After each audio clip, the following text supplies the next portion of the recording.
Reticular tissue में बेटा, sorry, connective tissue में हम लोग देखते हैं। अच्छा, वो रेटिकुलर से याद आया, अभी विदुला ने मैसेज किया था कि ये वाला चार्ट और पहले जो चार्ट दिया उसमें मैंने रेटिकुलर की पोजीशन अलग अलग है। क्लियर?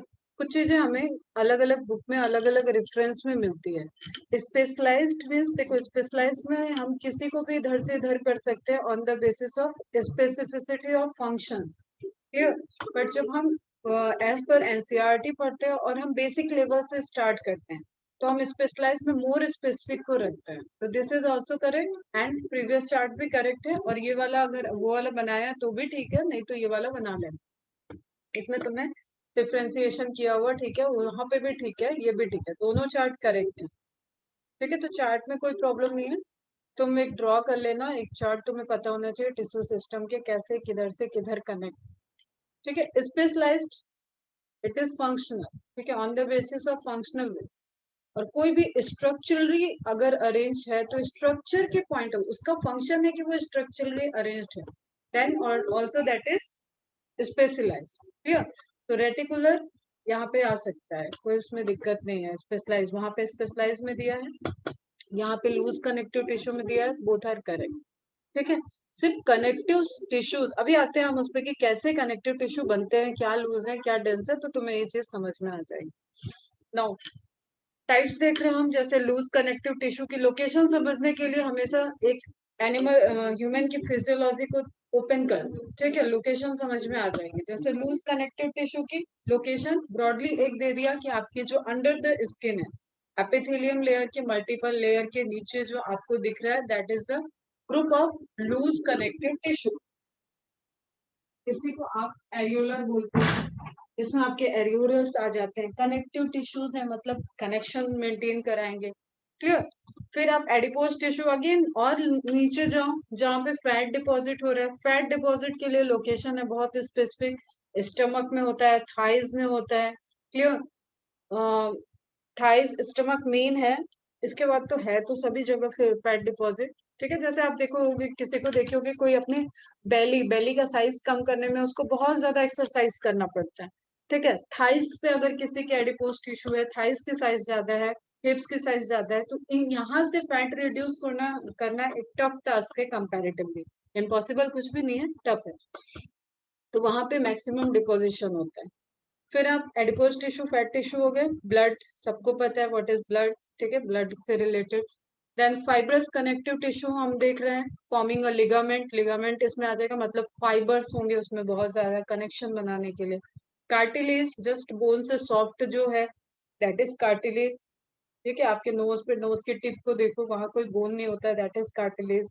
ईयर पिन्ना, जो आपका कान निकला हुआ है, कान का जो आउटर पोर्शन है, जो आपको एक्सटर्नल पोर्शन दिख रहा है, वहां पे भी कोई बोन नहीं है, लेकिन आप जब उसको पकड़ोगे दबाओगे तो आप फील करोगे कि वहां कुछ चीज हार्ड है।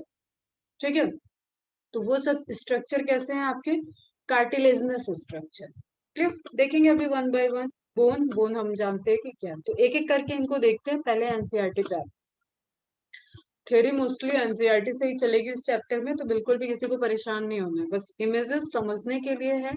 जितना आप एक एक्सप्लेनेशन के लिए आपको नीड हो, आप कुछ ड्रॉ करना चाहो, कुछ फ्लो चार्ट बना के याद रखना चाहो, whatever according to your comfort आप उसको कर सकते हो। नीट के लिए NCERT sufficient. Connective tissues are most amend. अब नीट के पॉइंट, एनसीईआरटी के पॉइंट देखते हैं। Connective tissues are most abundant. ठीक है, सबसे ज्यादा है। एंड वाइडली डिस्ट्रीब्यूटेड, सबसे ज्यादा डिस्ट्रीब्यूशन है in the body of complex animals, means higher है। They are named connective tissues because of their special functions of linking. This is MCQ, statement wise MCQs में ये सारे आ जाएंगे आपके। Linking and supporting other tissues, organs of the body.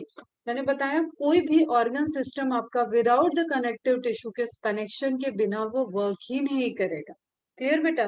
कोई भी organ system आपका without the connective tissue, या तो उसकी लोकेशन से रिलेटेड या तो ट्रांसपोर्टेशन से रिलेटेड, वहां पे फंक्शनैलिटी नहीं चल पाएगी प्रॉपर अगर वो किसी कनेक्टिव टिश्यू से कोऑर्डिनेट नहीं करेगा।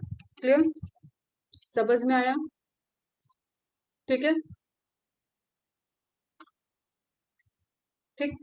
तो linking and supporting other tissues organ of the body, इस स्टेटमेंट को समझो, कनेक्शन बनाएगा, सपोर्ट भी करेगा, अदर टिश्यू ऑर्गन्स के फंक्शंस को भी परफॉर्म होने में वो रोल प्ले कर रहा है।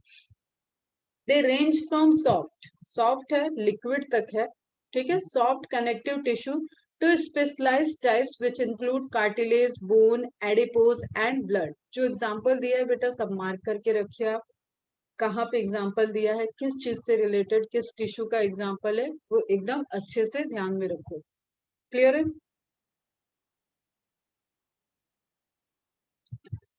Then in all connective tissues except blood, ये इंपॉर्टेंट पॉइंट है, मार्क करना, except blood the cells secrete fibers of structural proteins called collagen और elastin, मार्क करके रख लो।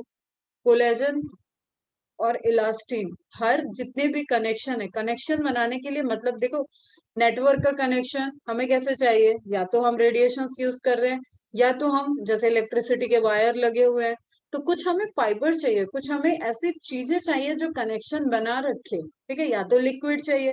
तो किस बेसिस पे वो कनेक्शन है, तो मोस्ट ऑफ द टिश्यू जो कनेक्टिव टिश्यूज हैं वो किससे बने हुए हैं, वो कोलेजन से बने हुए हैं या इलास्टिन। ये आपके क्या है, ये बॉडी में प्रोटीन है। And you know which is the most abundant protein of your body, पता है तुम लोग को?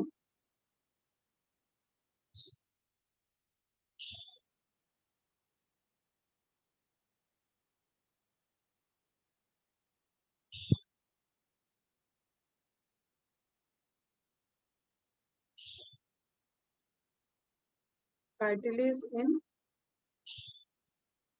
टंग, टंग की जो लास्ट वाला मतलब जहां से जॉइंट है ना, वो पोर्शन वहां पे है कार्टिलेज का जॉइंट, अदरवाइज पूरा मस्कुलर है।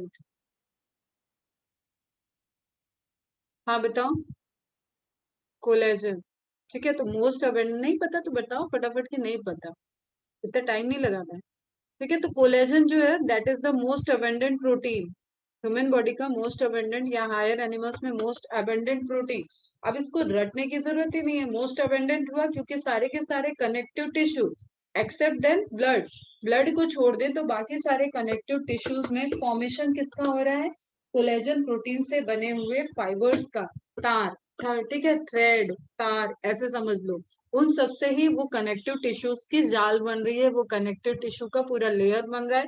दैट्स व्हाई इस कोलेजन इज मैक्सिमम, ठीक है, मोस्ट अबेंडेंट ऑलरेडी है, connective tissues are most abundant, तो जो कनेक्टिव टिश्यू को बना रहा है वो आपका ऑब्वियसली मोस्ट अबेंडेंट हो जाएगा। तो ह्यूमन बॉडी का या हायर एनिमल्स बॉडी का most abundant protein is collagen, this is the GK question, ध्यान रखना आगे। द फाइबर्स प्रोवाइड, अब ये फाइबर्स को फॉर्मेशन करने के लिए जो सेल होती है ना, नोट कर लेना, वो होती है फाइब्रोब्लास्ट। क्लियर? फाइब्रोब्लास्ट सेल,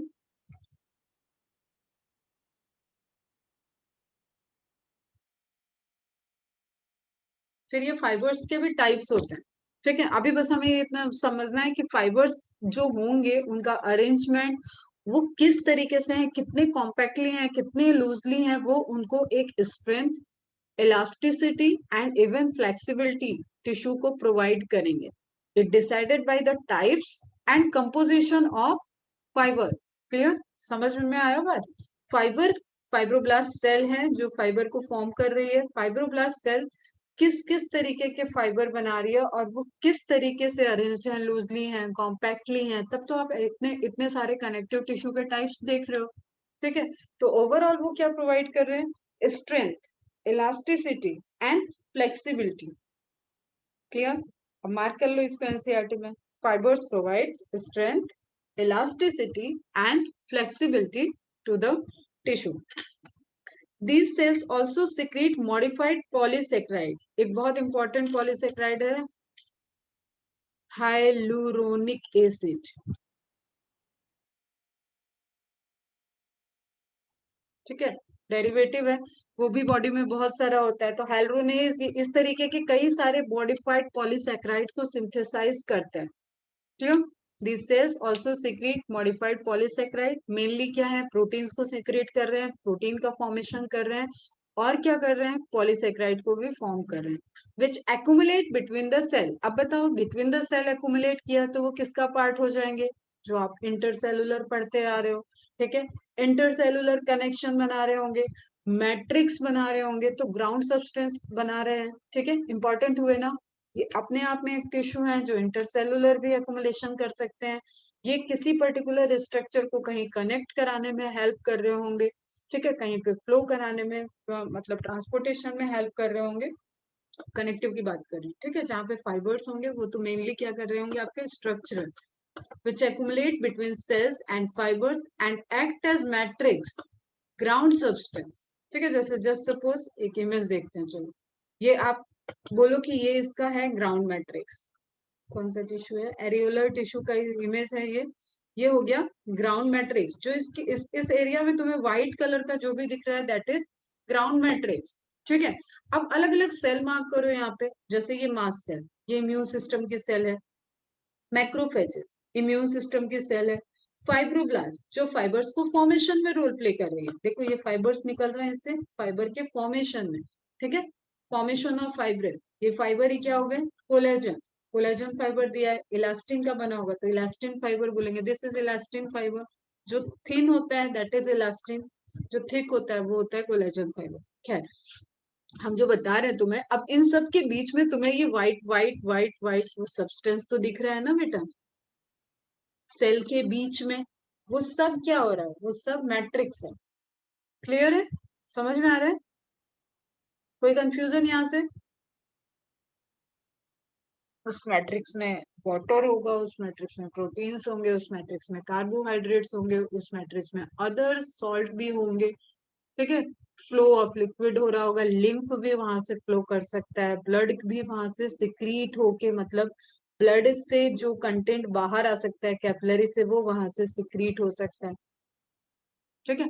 चलो अभी आगे देखते हैं। Connective tissues are classified into 3 types according to NCERT, आपको यही ध्यान में रखना है, loose connective tissue, dense connective tissue and specialise connective tissue, ठीक है। अब इसको समझने के लिए हम सिंपल सी बात एक बताएं कि जो तुम्हारे ये फाइबर्स हैं, जो फाइबर्स रिलीज हो रहे हैं, जो कोलेजन इलास्टिन इन सब का एक ग्रुप बन रहा है और कई अदर सेल उसमें मैट्रिक्स बनाने में रोल प्ले कर रही हैं, प्लाज्मा प्ले कर रहा है, यही कितना कॉम्पैक्टली अरेन्ज्ड होगा, डेंस होगा तो डेंस हो जाएगा, एंड लूजली अरेंज होगा, intercellular space matrix ground substance ज्यादा होगा और सेल कम, टिश्यू सेल कम होंगी, वो क्या हो जाएगा आपका loose connective tissue. Clear, and जो स्पेसिफिक है चार्ट में आपने देखा वो हो गए आपके specialise. Now first, loose connective tissues has cells and fibres loosely arranged, कुछ नहीं रटना है यहाँ पे, loosely arranged in a semi fluid ground substance. Semi fluid क्यों बोलेंगे, ऐसा भी नहीं कि बहता पानी है वो, एकदम फ्लूइड नहीं है, ठीक है। तो उसमें डिजोल्व मटेरियल भी आ रहा है, उसमें आपके अदर सेल भी दिखाया अभी मैंने, अदर सेल भी प्रेजेंट है, तो उसको हम कैसे कहेंगे, सेमी फ्लूइड, उसमें फाइबर्स भी प्रेजेंट है। क्लियर, तो cells and fibres loosely arranged in a semi fluid ground substance. अब ये सब लाइन एमसीक्यूज हैं। For example areolar tissue, areolar tissue कहाँ है आपके एपिथेलियम स्किन के नीचे, ठीक है, areolar tissue present beneath the skin, ये अगेन एमसीक्यू है आपका, मार्क करो इसको। Often it serves as a support framework for epithelium। अब बेटा जो इसके नीचे, जैसे जस्ट सपोज तुम्हारी ब्रेड की स्लाइस होगी तभी तो इस पे जैम स्प्रेड करोगे, तभी तो इस पे ब्रेड बटर स्प्रेड करोगे, यहाँ पे अगर सैंडविच बना रहे हो, स्लाइसेस रख रहे हो, खीरा रख रहे हो, टमाटो रख रहे हो, ऑनियन रख रहे हो, तो वॉट एवर तुम जो भी कर रहे हो उसके लिए एक बेस तो चाहिए, ठीक है। तो एरियोलर टिश्यू आपकी स्किन इसके ऊपर है, ठीक है, तो उसको क्या कर रहा है, एक सपोर्ट फ्रेमवर्क दे रहा है। क्लियर, अब जैसे जस्ट स्किन स्किन रह गई और इसके नीचे यहाँ पे एरियोलर ही नहीं है तो ये कहाँ सपोर्ट है, ये तो लूजली हो जाएगी। समझ रहे हो हम क्या समझाना चाह रहे हैं, अभी मस्कुलर में नहीं गए, हम जस्ट स्किन की लेयर की बात कर रहे हैं, मसल टिश्यू डिफरेंट होते हैं, ठीक है। स्किन के नीचे जो उसको सपोर्ट करने वाला टिश्यू है दैट इज एरियोलर टिश्यू, ठीक, तो मार्क कर लेना ये, often it serves as a support framework for epithelium. It contains fibroblast cells that produce and secrete fiber. जिससे फाइबर का फॉर्मेशन हो रहा है। क्लियर? एंड क्या क्या हो सकता है यहाँ पे, और मैक्रोफोजेस, मास्ट सेल्स, एरियोलर टिश्यू की बात हो रही है। एरियोलर टिश्यू में क्या क्या है, अभी आपने इमेज देखा था, एरियोलर टिश्यू का ही है। मास्ट सेल दे दिया तुम्हें इम्यून सिस्टम का, मैक्रोफोजेस तुम्हारे डब्ल्यूबीसी इम्यून सिस्टम के सेल्स हो गए, और आपने क्या देख लिया वहां पे, फाइबर्स। तो they produce fibres, fibroblast sales and framework जो बना रहे हैं, मतलब लूज कनेक्टिव टिश्यू। आप एरियोलर का एग्जांपल ले रहे हो, इसी एरियोलर की डिटेल यहाँ पे दी हुई है कि it contains fibroblast cells that produce and secrete fibers, macrophages and mast cell. Is it clear? 4-5 MCQ हैं इन कुछ लाइनों में। फिर से रिपीट कर रहे हैं हम, सुनो। Loose connective tissue it simply indicate, blood को छोड़ के बाकी सारे कनेक्टिव टिश्यू फाइब्रोब्लास्ट से जो फाइब्रिन स्पेसिफिक बोले तो कोलेजन, एलास्टिन, उनके फॉर्मेशन, उनका जो सिक्रीशन हो रहा है, उनका जो फॉर्मेशन हो रहा है, उनके अरेंज होने की वजह से जो टिश्यू बन रहा है, that is the connective tissue. ठीक है, एक्सेप्ट ब्लड। इसके अलावा आपको क्या ध्यान में रखना है, अब वो जो फाइबर और इंटरसेलुलर मैट्रिक्स, राउंड मैट्रिक्स हैं, उन सब के बीच में जो कंपोजिशन है, फाइबर्स का ज्यादा है, मैट्रिक्स कम है, तो वो क्या हो जाएंगे आपके डेंस कनेक्टिव टिश्यू। मैट्रिक्स ज्यादा है, फाइबर्स और अदर सेल्स कम है, तो वो क्या हो जाएगा आपका लूज कनेक्टिव टिश्यू, जो आपस में बहुत लूजली अरेंज्ड हो। क्लियर है बेटा? फिर हमने इसमें बात कर लिया एरियोलर टिश्यू की लोकेशन की बात है। Location is beneath the skin, epithelium के नीचे है, स्किन एपिथेलियम के नीचे है, सारी जो आप लेयर देख रहे हो उसके नीचे प्रेजेंट है। And it forms a framework for the epithelium.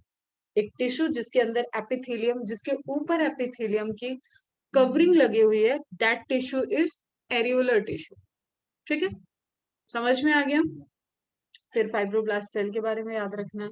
Image very very important है, ये आई थिंक 2019 में पूछा भी गया था, ये इमेज आया था 2019 के पेपर में, एम्स के पेपर में आया था ये इमेज। तो loose connective tissue areolar tissue है first, and adipose tissue. Adipose tissue मतलब सेल्स, ऐसे स्पेसिफिक एडिपोज सेल्स होगी जहां पे फैट का डिपोजिशन, डिपोजिटेड फैट। और वो चीज याद रखो हमेशा, कैश, वॉलेट, एटीएम। ठीक है, cash, glucose, wallet, fat, ATM, protein वगैरह सारा आपका स्ट्रक्चर। ठीक है, तो आप एक सिंपल सी चीज समझो कि फैट का डिपोजिशन इज आल्सो नेसेसरी। आज हमें हर चीज सुख सुविधा और सब कुछ अवेलेबल है, कभी कभी पहले क्या होता था, भूखमरी की कंडीशन आ जाती थी, इतना हम सक्षम नहीं था, ह्यूमन पॉपुलेशन इतनी सक्षम नहीं थी कि वो हर तरीके की वैरायटी, एक बार अगर सूखा पड़ा तो मतलब उस एरिया के लोग गएंगे, एक बार अगर बहुत बारिश आ गई तो लोग बहेंगे, इस तरीके के हालात हो जाते थे। तो उनमें सर्वाइवल के लिए जो वर्क करता था ना, दैट इज फैट। जिसके पास फैट होगा वो ज्यादा दिन तक सरवाइव करेगा। उसका सिंपल सा रीजन है, फूड का इंटेक रुक गया है, तो वो इंटरनल कितना उसके पास डिपॉजिट है, समझने की कोशिश करो। सिर्फ कैश पे जिंदगी चलेगी तो आप जैसे ही, जैसे आप छोटे लोगों को देख रहे हो इस टाइम की, कोरोना ने कैसे, मतलब सबसे ज्यादा इम्पैक्ट किसको कर रहा है, जो गरीब है, जो डेली बेसिस पे कमाते थे, जो ठेला लगाते थे, जो आपको पानी पूरी खिला रहे हैं, आपको आपको नारियल पिला रहे हैं, ऐसे लोग जो डेली बेसिस पे, वो ज्यादा परेशान हैं। जिनके पास फैट है, मतलब जिनका ऑलरेडी थोड़ा सा स्टोरेज है, ठीक है, वो सरवाइव कर जाएंगे। जो और धनी मनी है वो जगह ही छोड़ के चले जा रहे हैं भाई। इंडिया में हो रहा है तो इंडिया से निकलो, उधर हो रहा है तो उधर से चले आओ, उनके 10-10 देशों में घर पड़े हैं, वो कहीं पे भी चले जाएंगे, पूरा आइसोलेट रहना है। फिर भी तो एक जनरल हम तुम्हें, ताकि दिमाग में सेट हो जाए, तो एडिपोज टिश्यू ऐसे कोई खराब टिश्यू नहीं है, वो होंगे तभी हमारी बॉडी वर्क करेगी। Fat is also necessary for metabolism. ठीक है, अब ये एकदम इमेज से डरो मत, दैट इज एग्जैक्टली इस तरीके से लूज लूज कनेक्टिव टिश्यू। तो अब इनको तुम समझो कि ये कैसा है, लूज दिख रहा है आपको, लूज। ठीक है, आपको व्हाइट वाला पोर्शन यहाँ पे ज्यादा दिख रहा है। आगे कुछ इंपॉर्टेंट जो आपके मेंशन किए हुए हैं, मास सेल। अब देखो जो मैं तुम्हें समझा सकती हूँ, यहाँ पे देखो कोलेजन फाइबर, उसकी थिकनेस देखो, फिर इलास्टिन फाइबर कहीं लिखा होगा, ये इलास्टिक फाइबर, इसकी थिकनेस देखो। ठीक है, तो छोटी छोटी बातें जो बता रही हूँ उसको अभी ध्यान में रखते चलो, तो हेल्प मिलेगा। ठीक है, मेलानोसाइट जो मेलानिन पिगमेंट को बना रही है, that is melanocyte. This is also very important cell, हमें रेडिएशन से लड़ने में हेल्प करती है। मैक्रोफेजेस ये सब डब्ल्यूबीसी है, रेड आरबीसी है, डब्ल्यूबीसी है। फैट सेल, अब देखो यहीं पे एडिपोसाइट्स हैं, क्लियर, फैट सेल, इनके अंदर फैट स्टोरेज है। तो पूरा एक आपको क्या लग रहा है, पूरा एकदम जाल जैसा स्ट्रक्चर हो गया, मैसी सा स्ट्रक्चर है, and that is loose connective tissue. और इसी तरीके से आपकी जो लेयर बनी हुई है बॉडीज में, उनके डिफरेंट डिफरेंट स्ट्रक्चर हैं। तो लूज कनेक्टिव टिश्यू इस तरीके से लूजली कई सारे नेसेसिटीज। अब यहाँ पे आरबीसी भी दिख रहा है आपको, मतलब वहां से ब्लड जा रहा होगा, क्लियर। फिर आपको मैक्रोफेजेस दिख रहे हो, मतलब वहां से इम्यून सिस्टम भी वर्क कर रहा है। फिर ये फाइबर्स आपस में जो इनको बांध के रखा हुआ है, नहीं तो ये फ्लो कर जाएंगे कहीं से कहीं, तो वो सब जो ये कंबाइंड स्ट्रक्चर बन रहा है, that is the loose connective tissue. Is it clear? समझ में आ रहा है? फाइब्रोब्लास्ट इंपॉर्टेंट है। Cells that secrete matrix protein. Matrix protein के लिए कौन से प्रोटीन्स चाहिए आपको? इलास्टिन, कोलेजन, ठीक है, फाइब्रिन, ये सब प्रोटीन्स आपको चाहिए for the formation of matrix. Is it clear बेटा? इंटरेस्ट आ रहा है? अच्छा लग रहा है, नहीं लग रहा है?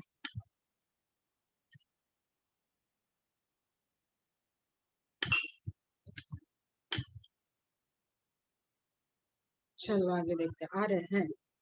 वेरी गुड, आना भी चाहिए। और ये आपकी रियल इमेज है, और मैं बार बार बताती हूँ, ये सारी इमेज से आपको आगे जाके खेलना है, ठीक है। ऐसे स्लाइड बनाओगे भी, ऐसे स्लाइड देखोगे भी, इनका नंबर मिलेगा, इनको पहचानना होगा। यहाँ पे कुछ सिंबल्स आइडेंटिफिकेशन है, ये जो न्यूक्लियस का शेप और साइज दिखता है, लोब्स दिखते हैं, उनसे पहचान पाते हैं हम कि मैक्रोफेजेस है, बेसोफिल्स है, एस्नोफिल है, कौन सी सेल दिख रही है आपको इस पर्टिकुलर स्लाइड में। तो ये तो बेसिकली आपका कनेक्टिव टिश्यू का, आप लूज कनेक्टिव टिश्यू का पूरा एक स्लाइड देख रहे हो, रियल स्लाइड देख रहे हो। यहाँ पे स्टेनिंग के बाद आपको दिख रहा है। अब ये जो थिक थिक है, ये आपके क्या हो गए? अब तो तुम लोग भी बता दोगे, चलो बताओ फटाफट। ये कौन सा है स्ट्रक्चर, और ये कौन सा स्ट्रक्चर है? Structure A and structure B, क्या है?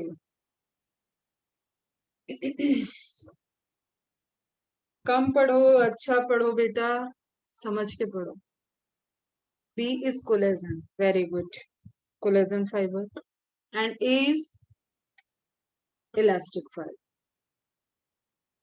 ठीक है, कोई डाउट इसमें? थिकनेस से ही पहचानना था, सिंपल सी चीज थी, पहचान लिए, अच्छी बात है। आगे, now this is areolar connective tissue का एक अगेन आपको इमेज दिख रहा है, fibroblast, collagen fibre, macrophages, elastic fibre. Adipose tissue, फिर से एनसीईआरटी देखते हैं, is another type of loose connective tissue. तो आप फैट को ऐसा तो नहीं देख रहे हो कि फैट एकदम हार्ड है, ठीक है, लूज है वो भी, फैट लूज ही है, ठीक। तो लूज कनेक्टिव टिश्यू है, located mainly beneath the skin. Again इसने भी जगह कहाँ बना रखी है? स्किन के नीचे। आप थाइज में अगर फैट है तो वो मसल्स, मसल्स के पास नहीं है बेटा, ठीक है, वो कहाँ है? स्किन के नीचे। लीवर में फैट, लीवर के बाहर, ठीक है, इंटेस्टाइन के बाहर, जो उसको होल्ड करने के लिए मसल्स है ना, उन सब के बीच बीच में जो बेली वाला पोर्शन है, वहां पे भी कहाँ है? लेयर।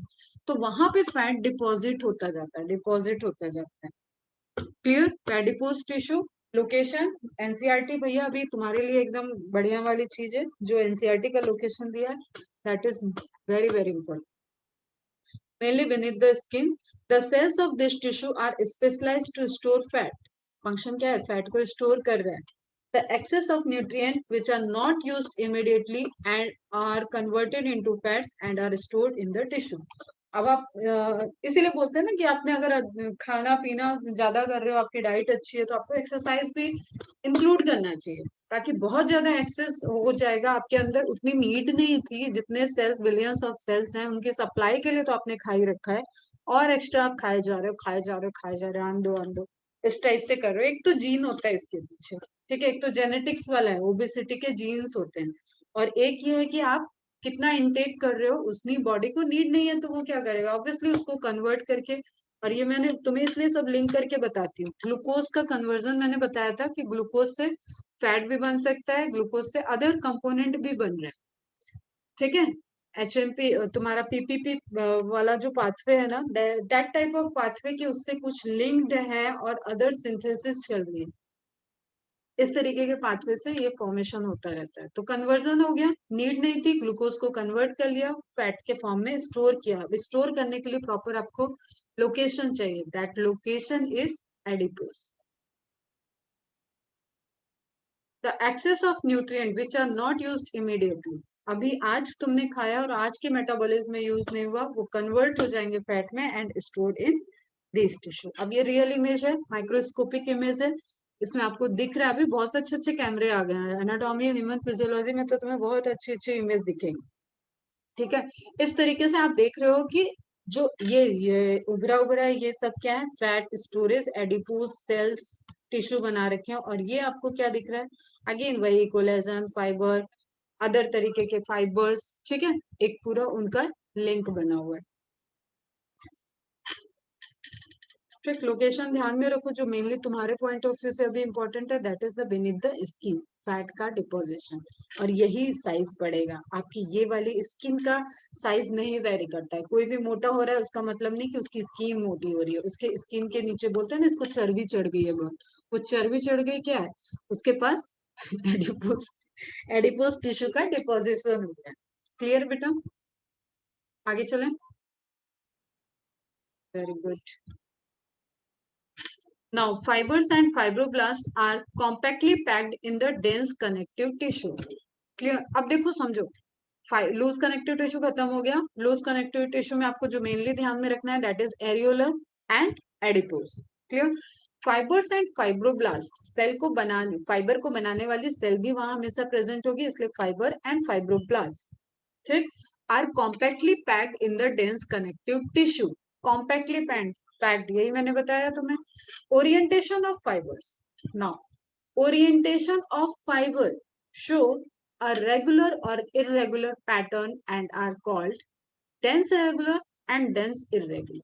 अब इसको समझने के लिए एक देखो, इसमें कुछ नहीं है, रेगुलर इरेगुलर मतलब जिसका पैटर्न होगा, जैसे हम कहें इस तरीके से फाइबर अटैच है, इधर मास्ट सेल मैक्रोफाजेस, इस तरीके से डिफरेंट डिफरेंट सेल प्रेजेंट है, लेकिन फाइबर इसी तरीके से अरेंज्ड है, तो दिस इज अ पैटर्न। ठीक है, आप कोई स्लाइस बना रहे हो, कोई जैसे जस्ट सपोज बेकरी हुई केक बना रहे हैं, केक के ऊपर हमने मल्टी लेयर केक बना रखा है, ठीक है, वनीला है, चॉकलेट है, और इसका सत्यानाश नहीं करते हैं, वैसे कर देते हैं, बटर स्कॉच भी डाल देते हैं, तो दिस इज एक सिस्टमेटिक वे। ठीक है, अब आपने लेयर बनाने में और गोलमाल कर दिया है, कहीं भी कुछ भी डाल रहे हो, ठीक है, मिक्सचर बना रहे हो, तो आपने क्या किया, उसका कोई पैटर्न नहीं है कि किस पोर्शन में कितना चॉकलेट आएगा, या किस, इसकी स्लाइस करोगे तो आपको प्रॉपर पैटर्न मिलेगा, इसकी स्लाइस करोगे तो आपको प्रॉपर पैटर्न नहीं मिलेगा। That is the simple. Dense है लेकिन अरेंजमेंट जो पैटर्न है फाइबर्स का, आपके डिफरेंट डिफरेंट टाइप के, उनका पैटर्न अनसर्टेन है, वो किसी भी डायरेक्शन में है, किसी भी तरीके से है, उनको बोल दिया इरेगुलर। जो एक प्रॉपर डायरेक्शन में है, प्रॉपर तरीके से कि हाँ कितनी कितने कितने डिस्टेंस पे फाइबर्स की थिक थिक लेयर आ रही है, ये पैटर्न फॉलो कर, दैट इज डेंस रेगुलर। कोई कंफ्यूजन इसमें? dense regular and dense irregular. Now, in the dense regular connective tissues, the collagen fibers are present in rows between many parallel bundle of fibers. Collagen fibre, other fibres, ये सब एक parallelly एक दूसरे के respect में बहुत proper तरीके से, इसको कहें सिस्टमैटिक वे में, पैटर्न में। इसका एग्जांपल वेरी वेरी इंपॉर्टेंट बेटा, पूछा जाता है ये, tendons. What are tendons? Tendons are the connection between the muscles and bone. आपकी जहां जहां आप बोन देख रहे हो उसके पास एक मसल्स है, ठीक है, और वो मसल्स जो बोन से अटैच होती है उनको बोलते हैं स्केलेटल मसल। ये भी छोटे क्लास में पढ़ा होगा, स्केलेटल सिस्टम से अटैच होने वाली मसल्स स्केलेटल मसल।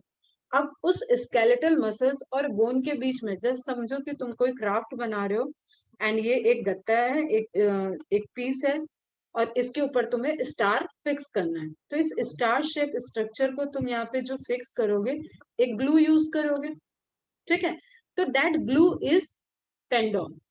समझ में आया? जब मसल्स, अब सिंपली है कि इसको कुछ भी इसमें कंफ्यूजन नहीं होना चाहिए, मसल्स एंड बोन, बीच में लिखो टी, ठीक है। बोन टू बोन, बीच में लिखो एल। मसल्स और बोन के बीच में टेंडन, मसल्स बोन्स और बोन्स के बीच में लिगामेंट। अब बेटा देखो, ये कनेक्शन को बना रहा है and this is very dense structure और इनका पैटर्न बहुत रेगुलर होना चाहिए।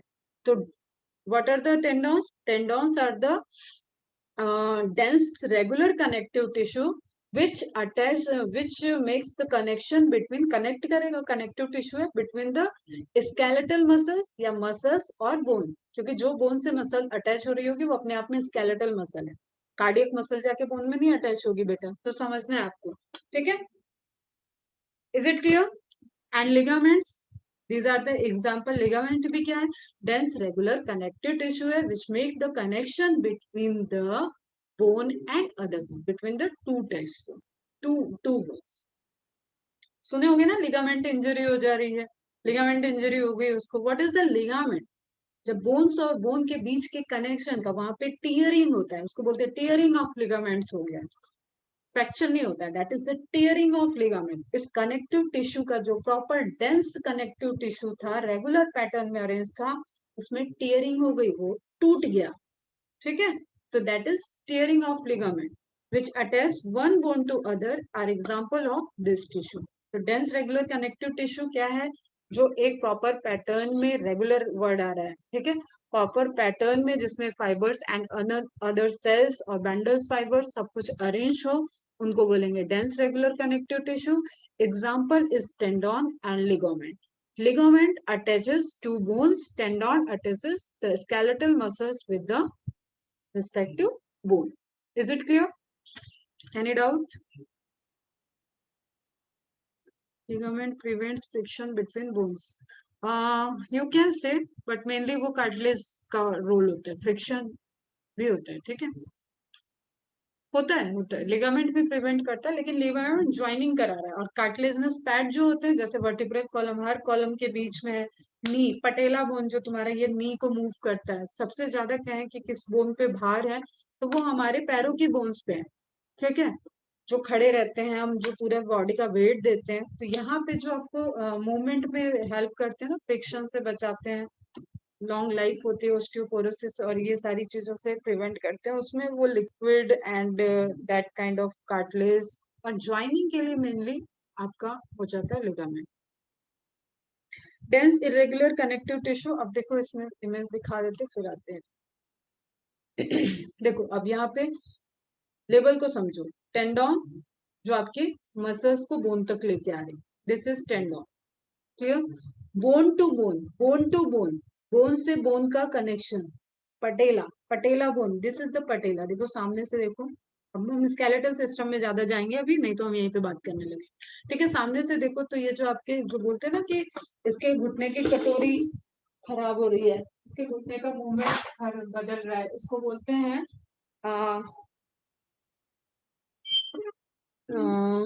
ऑस्ट्रो आर्थराइटिस, ठीक है। हड्डियों का जो हड्डियों का पे जो इम्पैक्ट पड़ रहा है, तो पटेला बोन को जोड़ने के लिए, this is muscular joint, that is tendon, और जो इसको बोन से जोड़ रहा है जैसे एसियर, ठीक है, ये क्या हो गया आपका एग्जाम्पल हो गया लिगामेंट, ठीक है। अब डेंस इरेगुलर की बात करें, तो डेंस इरेगुलर में क्या हो गया, सिंपली आपने कोई पैटर्न नहीं रखा, जैसे जस्ट सपोज ये कनेक्टिव टिश्यू था, फाइबर्स हैं और यहाँ पे सेल है, दैट इज अ पैटर्न। ये कनेक्टिव टिश्यू है, सेल है, डेंस है, इसलिए लूज से कंफ्यूज मत करना, है डेंस लेकिन कोई प्रॉपर पैटर्न नहीं है। और यहाँ पे सेल्स हैं बॉडी की, मास्ट सेल्स, मैक्रोफॉजेस, ये सारी चीजें, फाइबर्स हैं, सब कुछ है, उनको क्या बोल देंगे हम, क्या बोलेंगे बेटा, इरेगुलर, ठीक है। Dense irregular connective tissue has fibroblast and many fibers, mostly collagen, that are oriented differently। कोई प्रॉपर उनका कोलेजन प्रोटीन का कोई ओरिएंटेशन प्रॉपर नहीं होगा, वो क्या होंगे आपके, फॉर्म कर देंगे dense irregular connective tissue. This tissue is present in the skin. Just आप जो एरियोलर वाला पोर्शन देख रहे हो ना, एरियोलर के बाद जो आपको चाहिए, that is not the muscles, again I repeat, muscles नहीं है, ब्लड की सप्लाई नहीं है, वहां पे और टिश्यूज की लेयर है और इरेगुलर है। ठीक है, जैसे ये आपका दिख रहा है सेबेसियस ग्लैंड को दिखाते हुए, चलो ज्यादा नहीं, ये आपको दिख रहा है कि पूरा ये लेयर है। इसमें येलो वाला पोर्शन आपको क्या दिख रहा है, वो एडिपोज टिश्यू की लेयर। ये जो सब इरेगुलर सा दिख रहा है, दैट इज द, कोई पैटर्न नहीं है, ठीक है, that is the dense irregular connective tissue. ये देखो आप यहाँ पे, ये जो हार्ड दिख रहा है, थिक दिख रहा है, that is the collagen. Thin thin सा दिख रहा है, अदर फाइबर्स भी होते हैं यहाँ पे बेटा। तो ये कैसा हो गया, कोई पैटर्न नहीं है कोलेजन फाइबर्स के बंडल्स का। Deep dermis, beneath the dermis, ठीक है, वहां पे आपको इस तरीके के इरेगुलर कनेक्टिव टिश्यूज दिखते हैं। ठीक है, क्लियर है यहाँ तक? Present in the skin. अब इन द स्किन के लिए लिख लेना डीप डर्मिस, जस्ट आपके एडिपोज टिश्यूज के ऊपर, वहां पे मिलेगा आपको।